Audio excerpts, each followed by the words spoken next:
El aire en San Ignacio de las Cenizas no es aire, es polvo suspendido en vapor caliente. Es una niebla de tierra y olvido que se pega a las encías y ensordece los oídos, haciendo que el silencio de este rincón norteño sea más pesado y absoluto que en cualquier otro lugar. Y es en ese silencio, bajo el sol implacable, que blanquea la fachada de todas las cosas, donde reside la única constante que rompe la monotonía y aterroriza a quien se atreva a fijarse. Lo vi la primera vez cuando era niño, volviendo de la tienda de Don Rafael, con el refresco sudando en mi mano. Debería haber 1.000.000 de cosas sucediendo en una tarde normal, pero en San Ignacio solo hay una cosa que importa, una verdad ineludible que los perros, con su sabiduría animal e infalible, se encargan de recordarnos. El fenómeno no es sutil, pero requiere una observación paciente, de esa que solo la vida en el desierto te obliga a cultivar. Si caminas por la calle principal, la que serpentea desde la iglesia hasta la vieja acequia seca, notarás algo extraño: los perros. Hay docenas en el pueblo, mestizos flacos y curtidos, guardianes malhumorados de cada portalón y cada patio trasero. Pero no importa dónde estén, no importa si están peleando por una sombra o royendo un hueso. Si caminas la suficiente distancia y te detienes, verás que, de alguna manera, todos están alineados, todos apuntan hacia la misma dirección, todos miran, con una devoción helada y antinatural, la casa Valdés. No es una mirada casual, no es el gruñido de advertencia que lanzarían a un extraño, ni la expectativa glotona que precede a la hora de comer. Es una vigilia. Sus cuerpos están inmóviles, tensos, incluso cuando duermen, parecen hacerlo con un ojo abierto, la nariz orientada hacia ese punto fijo en el horizonte de adobe y polvo. Sus orejas, normalmente hiperactivas, captando el menor crujido de un insecto o el chirrido de una bicicleta lejana, permanecen quietas, aplanadas por una concentración que parece consumir toda su energía vital. Si arrojas una piedra cerca, si les ofreces un trozo de chorizo, el perro puede parpadear, puede incluso emitir un leve gemido de distracción, pero su cabeza regresa de inmediato, como si estuviera atada por un hilo invisible e irrompible a la fachada de esa casa. Siempre la casa Valdés, siempre el mismo muro desconchado, siempre el mismo silencio de piedra. San Ignacio de las Cenizas no es famoso por nada. No tiene ruinas prehispánicas, ni rutas turísticas, ni siquiera un buen puesto de tacos que merezca la parada. Es un pueblo de paso, detenido en el tiempo por la furia del clima y la desidia burocrática. Aquí las conversaciones son cortas y se repiten, los chismes duran décadas, y la única novedad es si el pozo de Doña Elvira tiene suficiente agua o no. En este ambiente de inercia y calor sofocante, la anomalía de la casa Valdés es, o debería ser, un grito de pánico en la llanura. Sin embargo, el terror se ha convertido en costumbre. La gente de San Ignacio aprendió hace mucho tiempo que la mejor forma de sobrevivir es evitar la mirada, no de los perros, sino de aquello que los perros están mirando. La casa Valdés se alza en la calle Ladrillera, en la última cuadra, antes de que el pavimento se rinda a la maleza seca y al desierto sin límites. No es grande, no es una mansión, y a simple vista es indistinguible de las demás construcciones viejas. Ladrillo quemado por el sol, un techo plano de cemento barato y un grueso muro perimetral coronado por cristales rotos, defensas inútiles contra lo que sea que mora allí. La pintura, alguna vez un beige sucio, ha sido raspada por el viento hasta revelar la aspereza del adobe rojizo. No hay luces encendidas por la noche. No hay señales de vida. De hecho, no ha habido signos de vida humana desde que la familia Valdés desapareció.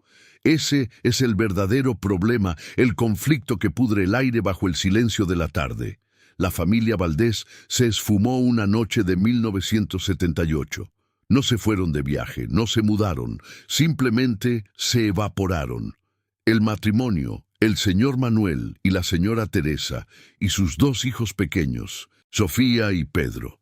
La mesa estaba puesta para la cena, la radio sintonizada en una estación de baladas, y el perro de la familia, un pastor alemán llamado Tizón, estaba sentado frente a la puerta principal, mirando, como ahora, con esa fijeza aterradora.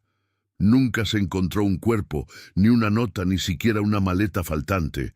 Solo quedaron sus platos, la cena enfriándose, y Tizón mirando la sala vacía hasta que murió de hambre, su cuerpo petrificado en la pose de la vigilia eterna. Yo crecí escuchando estas historias al pie del carbón, a la luz débil de las lámparas de querosén, donde el miedo se hace tangible. Los viejos decían que los Valdés no desaparecieron, sino que fueron tomados por el silencio mismo. La casa, susurraban, era una especie de embudo para la realidad, un punto donde el tiempo se había roto y lo que veían los perros no era lo que estaba allí, sino lo que debería estar, eternamente atrapado en el instante previo a su desaparición. Esa es la primera brecha de curiosidad, el primer open loop que carcome la mente. ¿Qué ve Tizón, el perro muerto, que ahora ven todos los perros vivos de San Ignacio? ¿Es un fantasma? ¿Es una presencia tangible? Durante años intenté racionalizarlo. Es el olor, me dije. Tal vez la casa guarda algún residuo químico, algún rastro de feromonas o un material de construcción que emite un sonido inaudible para los humanos, pero irritante para los cánidos. Me acerqué desafiando la prohibición no dicha del pueblo. Los ancianos me advirtieron. El que mira con demasiada atención se queda mirándola para siempre. Pero la curiosidad en San Ignacio es la única forma de sentir que aún estamos vivos. Mis primeras exploraciones fueron patéticas. A 20 metros, el aire alrededor de la casa Valdés se siente distinto. El calor del desierto, que es seco y punzante, se mezcla con una humedad pegajosa, un vaho que sabe a moho viejo y a algo metálico, como sangre seca. Los ruidos ambientales se amortiguan al cruzar esa barrera invisible. Los perros que me acompañaban en mis paseos, que hasta ese punto me seguían con algarabía, se detenían en la esquina. Sus cabezas giraban.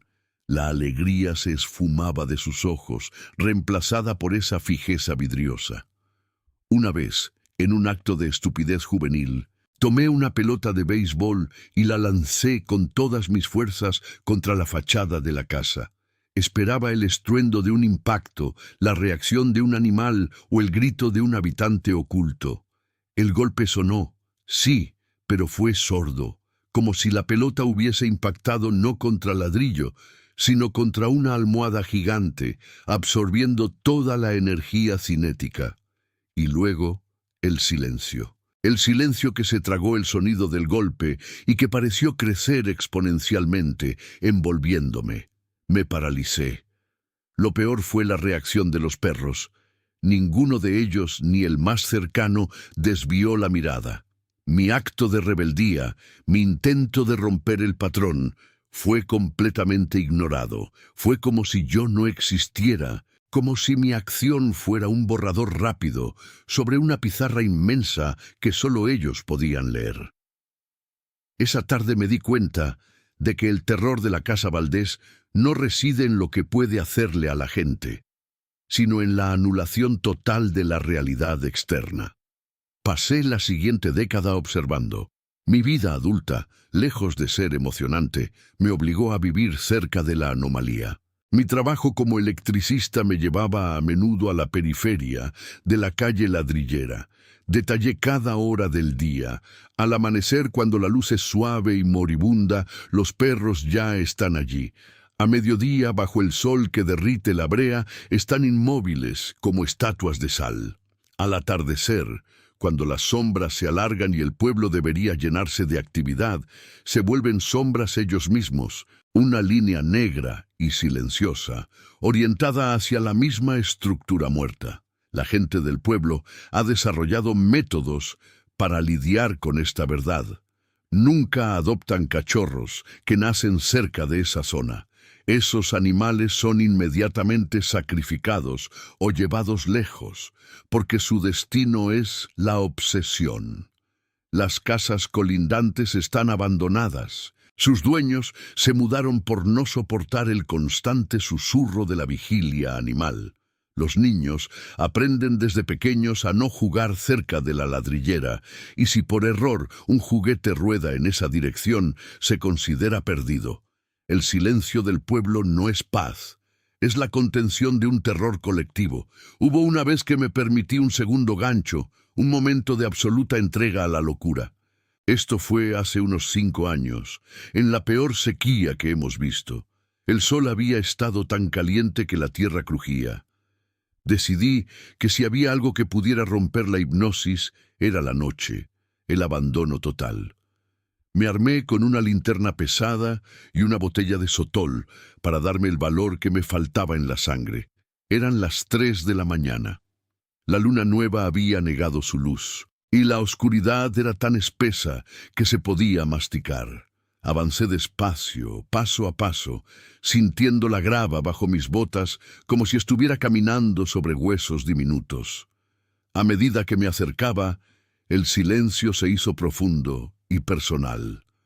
Podía escuchar el bombeo de mi propia sangre en mis tímpanos y el sonido rasposo de mi respiración, y allí estaban. A pesar de la negrura absoluta, podía sentir la presencia de los perros. Eran bultos oscuros distribuidos a lo largo de la calle, inmóviles, silenciosos. Algunos estaban acostados, otros sentados, pero todos mantenían esa alineación perfecta. Eran una brújula de terror que apuntaba hacia la casa. Llegué hasta el muro perimetral. Olía a tierra seca y a metal. La humedad que sentí antes ahora era mucho más intensa, un frío antinatural que desafiaba el calor residual del desierto. Me pegué al muro, sintiendo la aspereza del ladrillo bajo mis dedos. Mi corazón latía tan fuerte que temí que el sonido resonara por todo el pueblo dormido. El momento del clímax, la gran revelación, llegó cuando encontré la grieta. Cerca de la esquina, donde el cemento se había vencido, había una fisura lo suficientemente ancha para que un ojo intruso pudiera asomarse. Dudé. Un minuto que pareció la eternidad. ¿Qué pasaría si la advertencia de los ancianos era cierta? Si la casa Valdés no atrapaba a la gente por la fuerza, sino por la seducción de la mirada, el sotol me dio el empujón final. Cerré un ojo, pegué el otro a la grieta e iluminé el interior con mi linterna. Lo que vi fue, al principio, decepcionante. El patio estaba vacío, lleno de maleza seca y pedazos de escombros. La luz de mi linterna rebotó en una ventana rota, y luego enfoqué la luz hacia la sala principal, a través del polvo en el cristal. Estaba vacía, totalmente vacía. Ni muebles, ni cuadros, ni telarañas densas, ni rastros de la cena de 1978. Solo paredes desnudas, piso de cemento gastado. El lugar era una tumba limpia, un sarcófago de olvido. La decepción me invadió por un instante, y fue en ese instante de baja guardia cuando sucedió. En la pared del fondo de esa sala vacía, el haz de luz de mi linterna reveló un detalle que no debería estar allí. No era un grafiti, ni una sombra, ni un desperfecto. Era un contorno tallado en el cemento, apenas perceptible, como si hubiera sido dibujado con el dedo en arcilla húmeda. Y el contorno era la silueta de un rostro. No era aterrador por ser monstruoso, sino por ser tan simple. Era un rostro de perfil, inexpresivo, con una nariz recta y una barbilla débil, tallado justo a la altura de los ojos de un adulto promedio. Mientras mi mente intentaba registrar la absoluta simplicidad de esa talla, mi mano tembló moviendo ligeramente el haz de luz. Y fue entonces cuando me di cuenta. La silueta no era estática, se había movido. Al principio lo atribuí a la trepidación de mi pulso. Volví a fijar el haz. La silueta era ahora ligeramente diferente. La curvatura de la boca, antes neutra, se había inclinado sutilmente hacia arriba, como si estuviera a punto de esbozar una sonrisa imperceptible. No la había visto moverse, pero el resultado final era innegable. La casa Valdés no estaba vacía. La casa era el cuerpo de algo. Y ese algo, la verdad absoluta que los perros conocían y respetaban con su vigilia silenciosa, no era lo que estaba dentro, sino lo que se proyectaba en las paredes. Y ese rostro tallado, que se modificaba lentamente, que me miraba a través del patio vacío, me estaba esperando. No necesitaba ventanas ni puertas, solo necesitaba ser mirado. Me retiré del muro con un jadeo mudo. Sentí que el aire frío se había adherido a mi piel. Eché un vistazo hacia atrás, hacia los perros, y la verdad me golpeó con la fuerza de un puñetazo en el estómago. Ellos no estaban mirando la casa, estaban mirando a alguien o algo que se estaba asomando a través de ella. Una presencia que se manifestaba solo ante su atención colectiva. Los perros no eran víctimas, eran centinelas forzados, manteniendo una vigilancia para que lo que sea que estuviera detrás de ese muro supiera que, al menos, San Ignacio recordaba que estaba allí.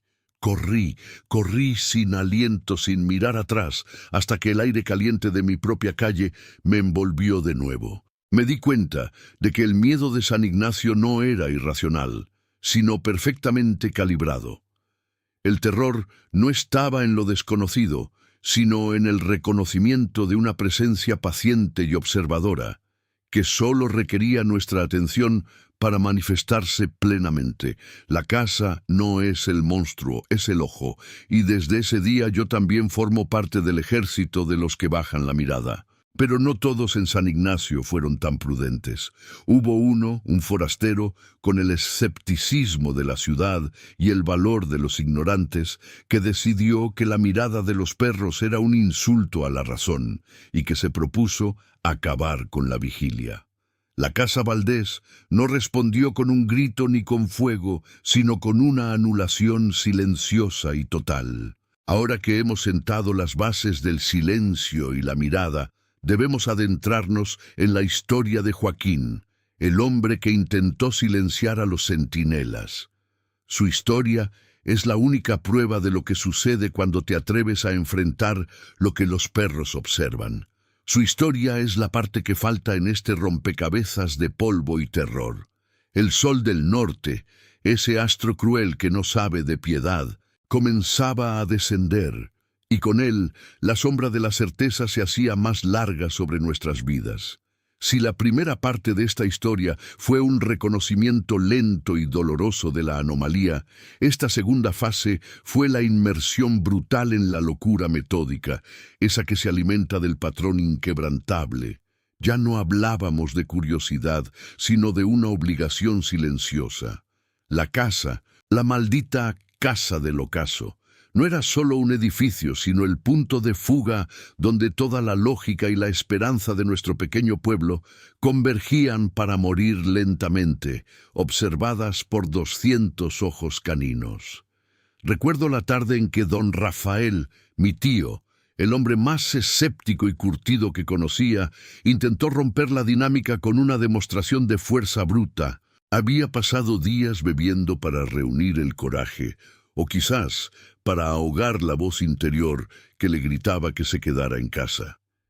Él creía, en su terquedad de viejo, que todo era una sugestión colectiva, una manía transmitida por los dueños a sus mascotas, magnificada por la atmósfera cargada del desierto. «Mira, muchacho», me dijo, arrastrando a su viejo y tuerto pastor alemán, Max, que llevaba cerca de 3 años sin parpadear en dirección a la esquina prohibida.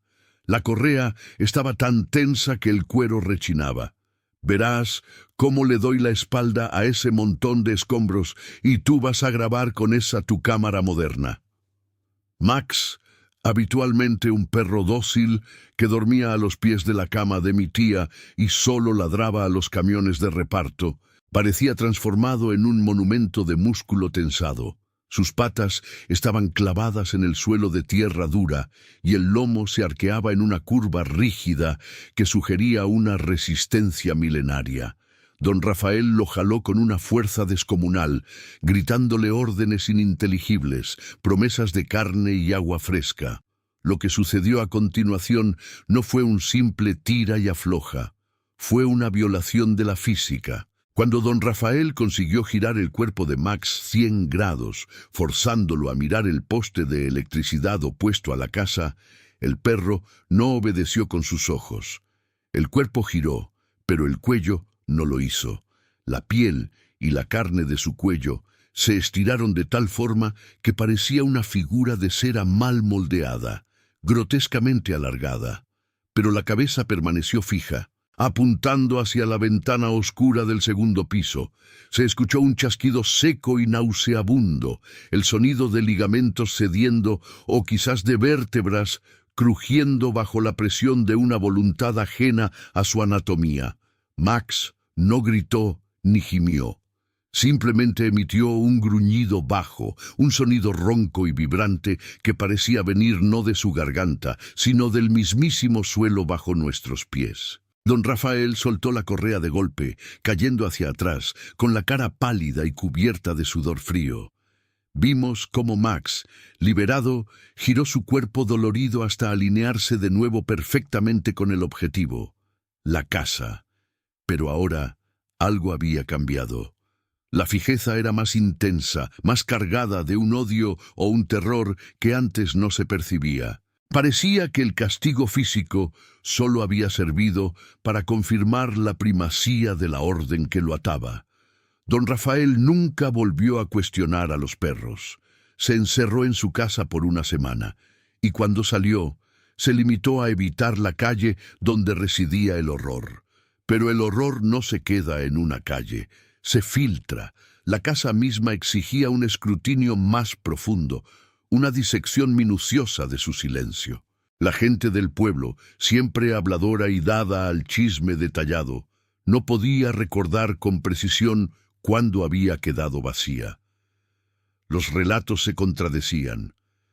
Algunos decían que la señora Elodia, la última dueña de la que se tenía memoria, había partido de noche llevándose solo un neceser.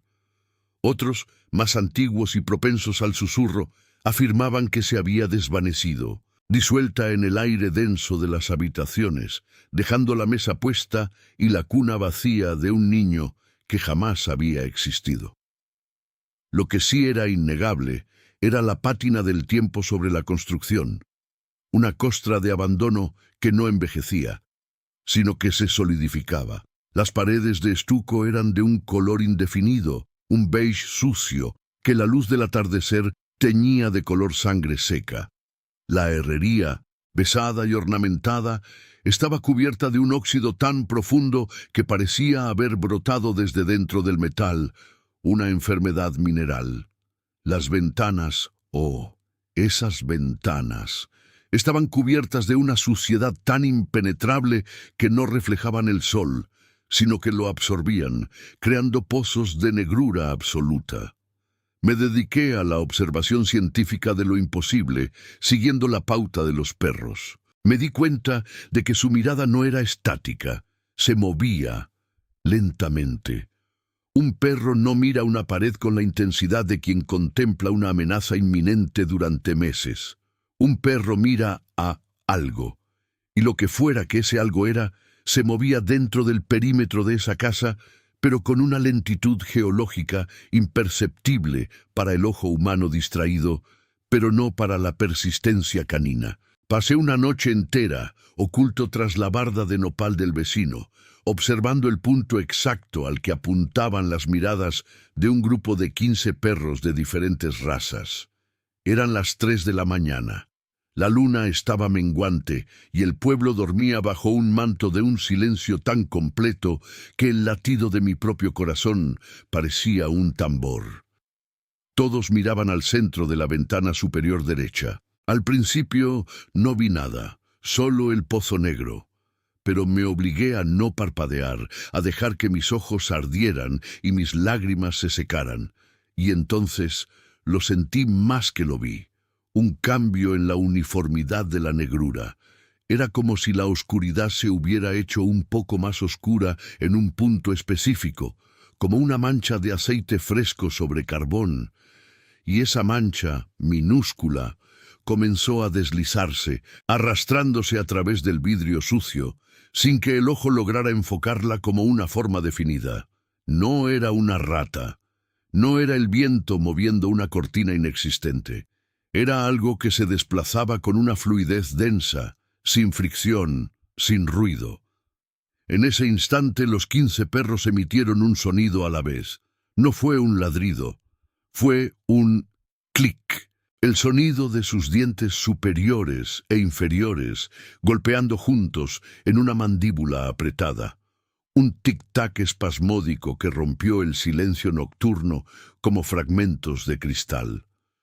Fue la reacción de un organismo de alerta máxima. El sonido de la rabia y el miedo destilados. Me quedé inmóvil, paralizado, con el sabor a cobre en la boca. La mancha oscura se detuvo, y los perros inmediatamente volvieron a la quietud absoluta, sus ojos vidriosos clavados en el punto donde el movimiento había cesado. Este descubrimiento me atormentó. No era un fantasma, no era un simple recuerdo de tragedia. Era algo presente, activo, y que interactuaba con los animales a un nivel primario de depredación o terror. Los perros no estaban mirando el vacío, estaban monitoreando un depredador o, peor aún, a su carcelero. El desarrollo de la fijeza en los perros se convirtió en un tema central de mi propia obsesión.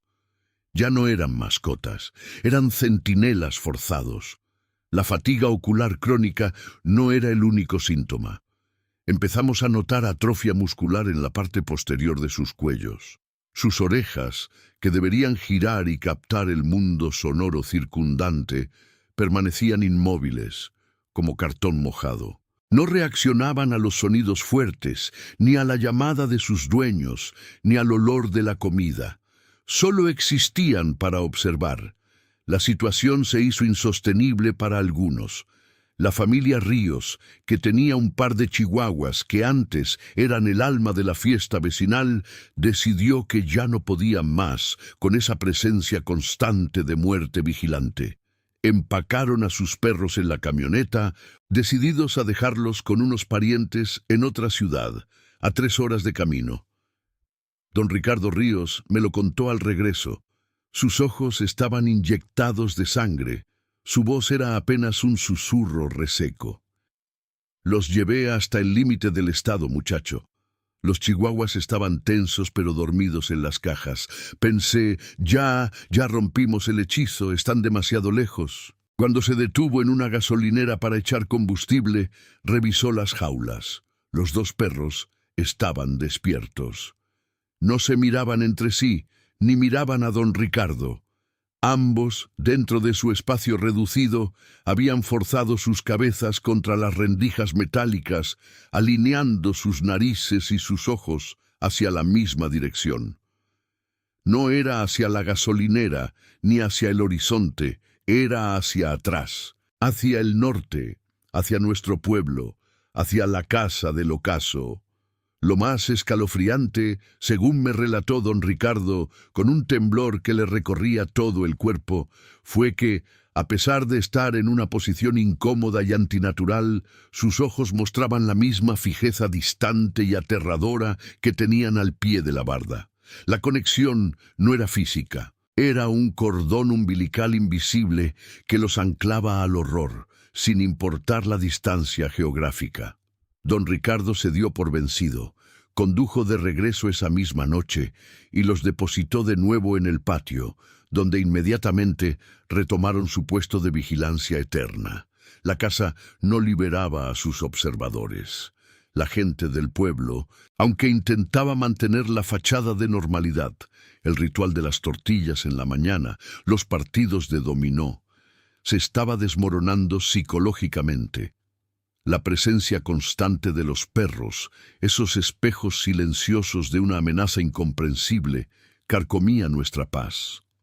Empezamos a susurrar sobre lo que debíamos hacer, no sobre lo que podíamos hacer, sino sobre lo que la desesperación exigía. Una noche, la tensión escaló hasta un punto de no retorno. Era la víspera de Todos los Santos, una fecha cargada de simbolismo en estas tierras. Se había corrido la voz de que un grupo de jóvenes, entre los que yo me incluía, iría a investigar la casa, armados con linternas, valor falso y quizás la esperanza estúpida de que la luz disipara la sombra. Estábamos en la esquina opuesta, a unos 50 metros de la casa. El grupo se componía de mí, mi primo Chema, el más escéptico después de don Rafael, y dos amigos más, Raúl y Memo. Llevábamos una soga, unos alicates para cortar la cerca oxidada y la certeza de que el silencio que emanaba de la casa era la única barrera real. Al acercarnos, el coro de perros a lo largo de la calle se intensificó. No fue un ladrido. Fue un gemido bajo y constante, un arrullo de sufrimiento reprimido que te hacía dudar de tu propia cordura. Las lenguas colgaban, el aliento era laborioso, parecía que los perros estaban intentando, con ese sonido gutural, advertirnos o suplicarnos que nos detuviéramos. Chema, nervioso, levantó el alicate hacia el cerrojo de la puerta de hierro forjado. En ese instante, justo antes de que el metal tocara el metal, ocurrió el quiebre, el pattern interruptus, que cambió la naturaleza de nuestra realidad. Una luz, o la ausencia de ella, apareció en el interior de la casa, en la planta baja, justo detrás de una rendija de la cortina deshilachada que apenas cubría la ventana principal. No era la luz de una vela o de una linterna, era una luz oscura, casi azul, que parecía consumir la iluminación ambiental en lugar de generarla. Era tenue, pero su presencia era inequívocamente antinatural. Y con la aparición de esa luz espectral, el coro canino se rompió. Los gemidos cesaron. El silencio se hizo total y absoluto. Fue el silencio más terrorífico que he experimentado. Nos quedamos congelados, el alicate de Chema suspendido. Mi corazón era un pájaro atrapado contra mis costillas. Podía oler el miedo húmedo que emanaba de mis amigos. Entonces, sin previo aviso, sin transición alguna, todos los perros de la calle, todos los perros que habían pasado meses y quizás años clavados en la ventana superior, rompieron su juramento de fijeza. Pero no miraron la luz oscura.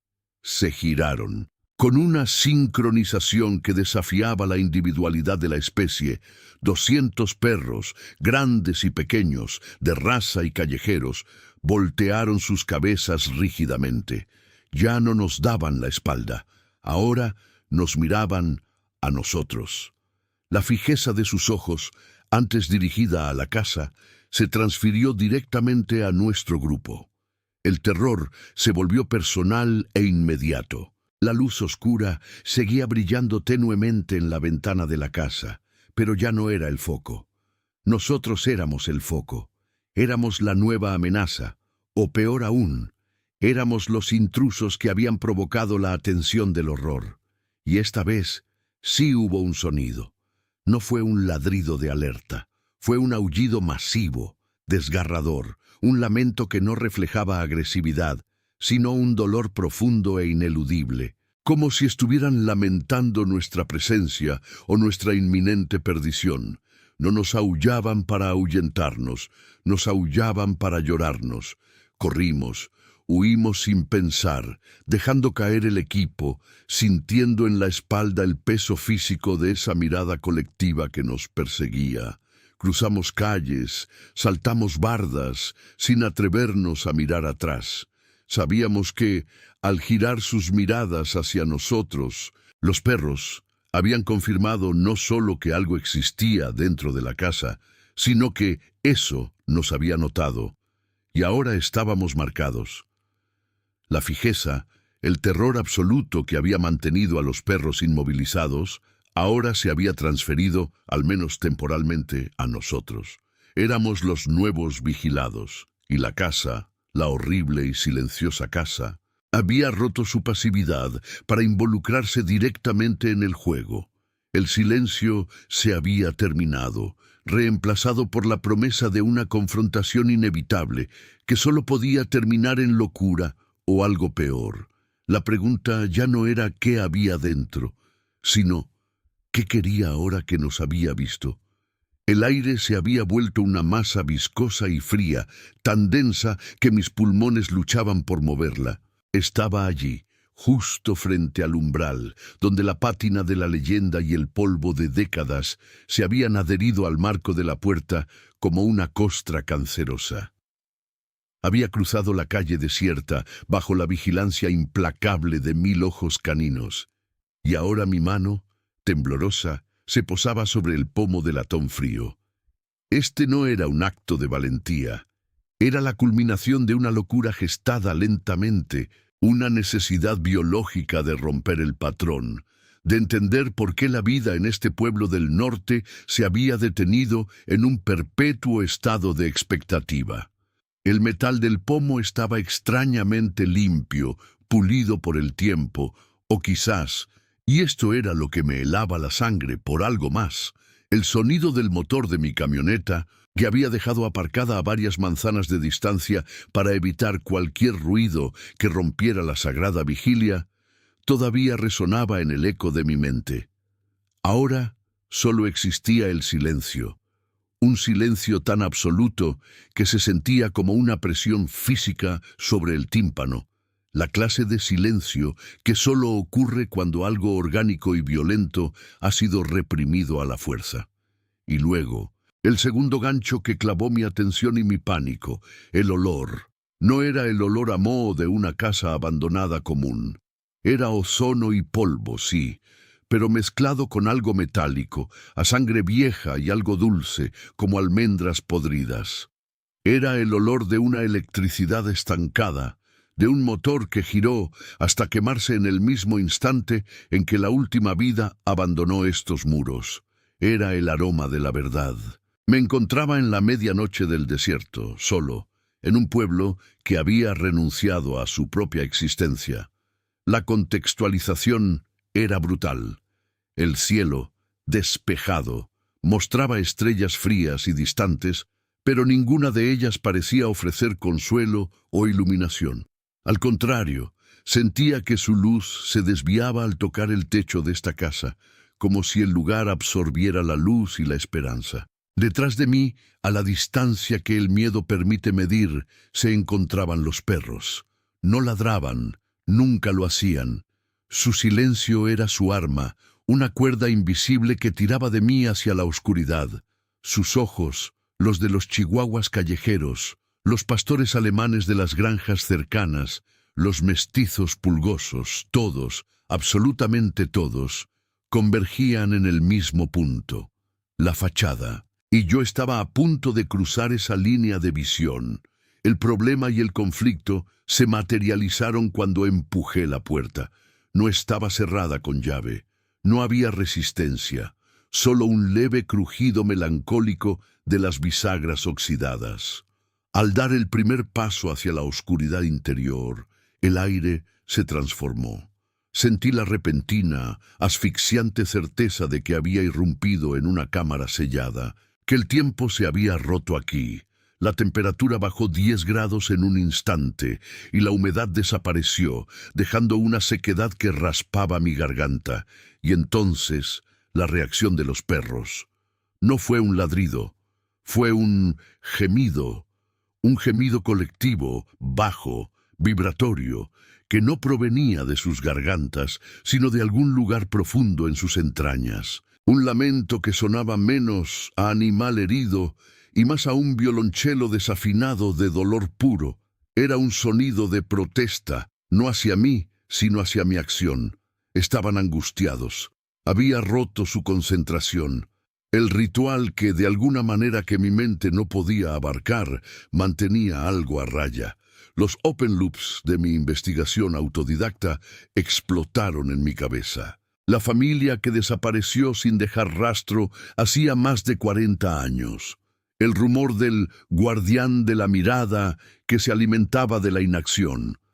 Las historias susurradas de que el pueblo había intentado demoler la casa solo para ver cómo las herramientas se doblaban y los motores de las excavadoras se ahogaban. El punto central era este: ¿qué veían los perros que el ojo humano no podía percibir?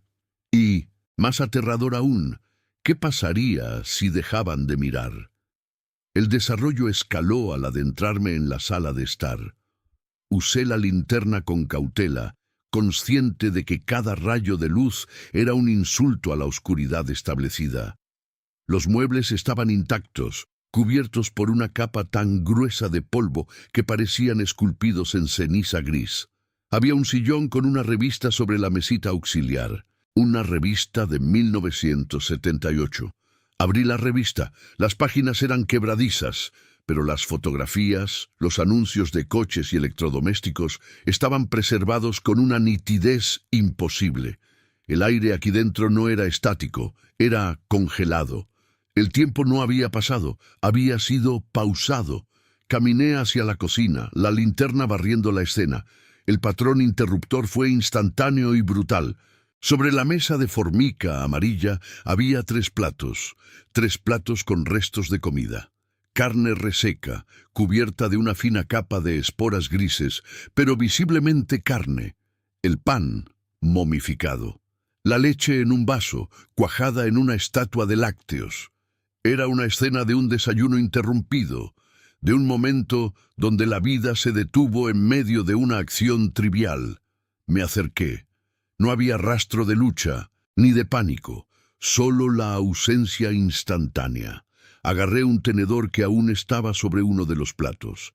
Al tocarlo, sentí una vibración, un eco residual de una mano que lo soltó hace 4 décadas. Era como si la energía del evento se hubiera quedado adherida al metal. El desarrollo continuó escalando mientras subía la escalera principal. La madera chirriaba bajo mi peso, y cada crujido era amplificado por la casa. El lamento de los perros fuera se había intensificado, ahora rozando un tono de histeria reprimida. Sabían que estaba avanzando, sabían que estaba poniendo en peligro su vigilia. El segundo piso estaba dedicado a los dormitorios. El primero era el de los niños, 2 camas pequeñas, perfectamente tendidas, y los juguetes. Muñecas de porcelana con ojos sin alma y un tren de madera a medio montar. Lo que realmente me detuvo fue la pared. Estaba cubierta de dibujos infantiles, garabatos hechos con ceras de colores brillantes que contrastaban con la miseria gris del polvo. Me acerqué a examinar los dibujos, la casa, la familia y luego el terror.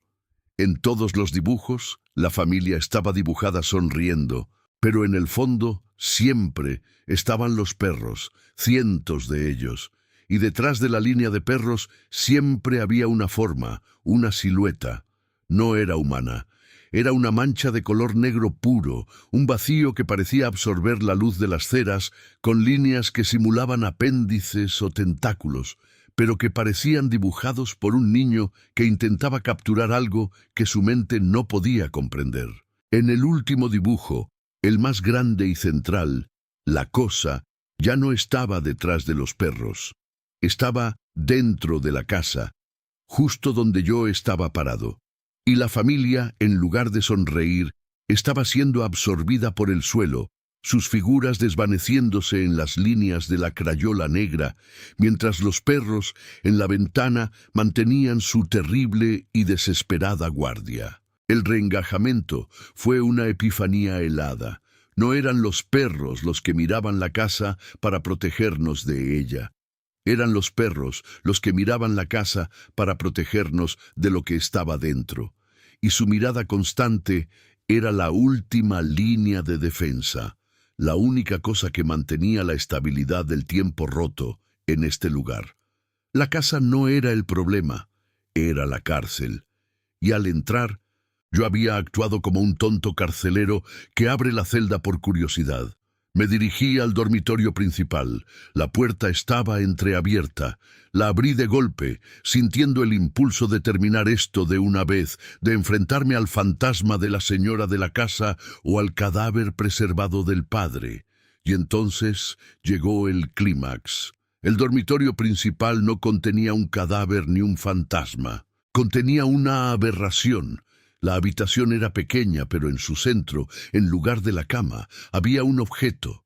No era un altar ni un mueble. Era una estructura. Parecía ser una acumulación de espejos rotos, pero no reflejaban mi imagen. Los fragmentos se habían dispuesto de una manera que desafiaba la geometría euclidiana. Era una forma tridimensional que parecía tener 5 lados y, al mismo tiempo, ninguno. No era negro, pero era la ausencia de color.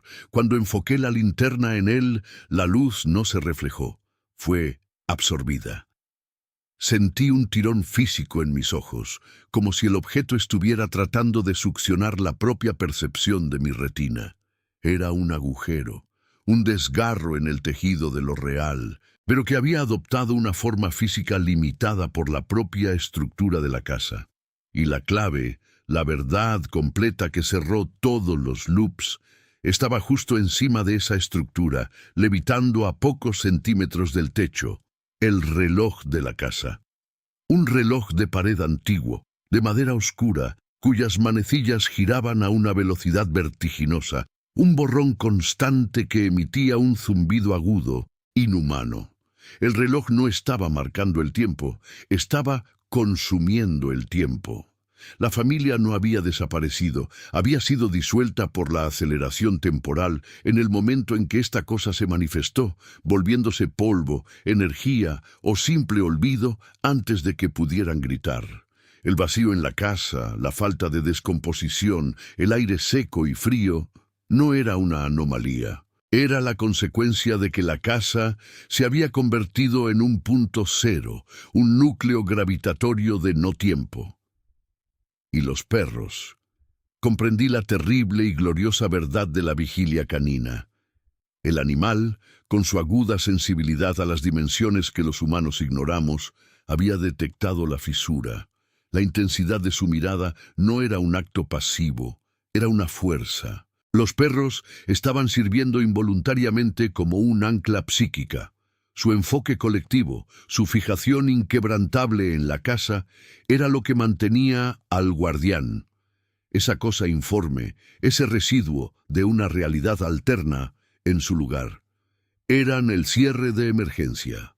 Si dejaban de mirar, el reloj detendría su giro frenético y el agujero se expandiría, tragándose no solo la casa, sino el pueblo entero, borrándolo de la línea de tiempo. Mi presencia había sido un error catastrófico. Mi entrada había creado una distracción, un lapso de concentración en la guardia canina. En ese momento, el gemido de los perros alcanzó un pico de terror insoportable. Era un rugido agudo de miles de gargantas, y el reloj, el artefacto infernal, se detuvo. Las manecillas cesaron su borrón y se quedaron quietas, marcando exactamente las 3:07 de la mañana, la hora que la tradición oral del pueblo marcaba como la hora de la desaparición de la familia. El aire en el dormitorio se rasgó. La estructura de espejos rotos, la forma que no debía existir, emitió un sonido que era a la vez un silbido y una campana lejana. La gravedad se invirtió por un instante. Sentí que iba a caer hacia el techo. Lo que vi en ese instante de terror absoluto no fue una criatura de carne y hueso, sino una manifestación de principios físicos equivocados. Una sombra con peso, una necesidad dimensional que buscaba completarse. Me miró, o al menos el lugar donde debían estar sus ojos, y no había ira ni hambre, solo la indiferencia glacial de una ley natural. Yo era solo una mota de polvo que había caído accidentalmente en su órbita. El instinto puro me salvó. No corrí hacia la puerta por la que entré. Me lancé a través de la ventana del segundo piso, rompiendo el vidrio con un estruendo que finalmente ahogó el lamento de los perros. Caí en el suelo duro, rodando en el polvo y los guijarros. El dolor de la caída fue un regalo, una prueba de que aún existía en esta realidad. Me levanté tambaleante, ignorando el corte profundo en mi brazo, y miré la casa. El reloj había vuelto a girar más rápido que antes, y el gemido de los perros, aunque desgarrado, había regresado a su tono base, a su vigilia. Habían logrado restablecer el control. Habían sellado la herida momentáneamente, pero me habían visto. Y lo que es peor, la cosa me había visto. Había interrumpido la guardia y había salido con vida. Corrí sin detenerme, sin mirar atrás. El sonido de los perros resonando en mis oídos. Mientras me alejaba, noté algo crucial. Algunos de los perros, los más viejos y agotados, ya no miraban la casa. Me miraban a mí.